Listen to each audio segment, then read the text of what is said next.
আমি কি বলবো এখন, আমরা বলতে বলতে আমাদের মানে মুখ প্রায় বন্ধ হয়ে গেছে এই অবস্থা। কারণ আমরা দেখতেছি যে আমাদের এই ব্রহ্মপুত্র নদীর ভয়াবহ গড়াখহনিয়া নদী ভাঙ্গর ফলে আমাদের অবিভক্ত গোয়ালপাড়া জেলার দক্ষিণ পাড়ের একখান বিস্তীর্ণ গোয়ালপাড়ার থেকে শুরু করে যে বিস্তীর্ণ একখান মানকাছর বাংলাদেশ বর্ডার পর্যন্ত আমাদের প্রতি বছর এভাবে হাজার হাজার পরিয়ালের ঘর ভারী ব্রহ্মপুত্র নদীর বিলীন হয়ে যাইতেছে।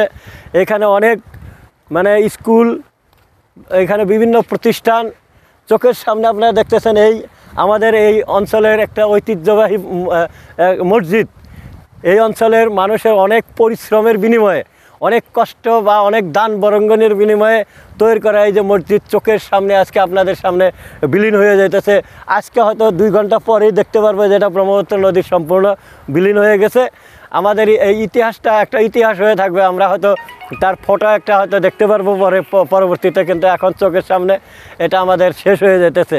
তাহলে এই যে অবস্থা, যে আমরা দীর্ঘদিন ধরে আমরা দেখতেছি আর দেশ সরকার বলতেছে দেশ বিকাশের পথে, সবকা সাথ সবকা বিকাশ করার কথা বলতেছে আমাদের সরকার, আমাদের ডাবল ইঞ্জিন সরকার, কেন্দ্রীয় সরকার এবং রাজ্য সরকার দুটোই আমাদের যে সরকার আছে একই দলের, তারা আজকে 2টা দলের পক্ষ থেকে আজকে ডাবল ইঞ্জিন সরকারের চোখের সামনে আমাদের অঞ্চলের বিকাশ তো দূরের কথা, আমরা এমন অবলুপ্তি হইতেছে, আমাদের ধ্বংস হইতে হইতে আমরা এখন পথের ভিখারিতে পরিণত হইতেছে।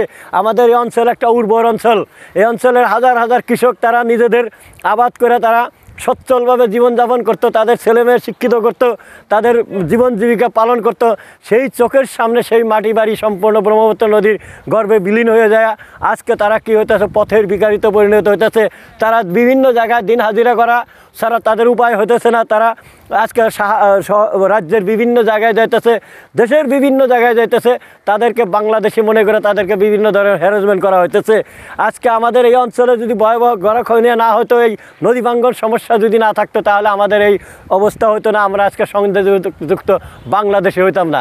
বর্তমান সিচুয়েশনে এই জনপ্রতিনিধিরা, স্থানীয় জনপ্রতিনিধিরা কীরকম আমরা দীর্ঘদিন ধরে দেখতেছি আমাদের অঞ্চলে যে এখন হয়তো 2-একটা প্রতিনিধির নাম শোনা যায়, আগে নামটাও শুনতো না জনগণ।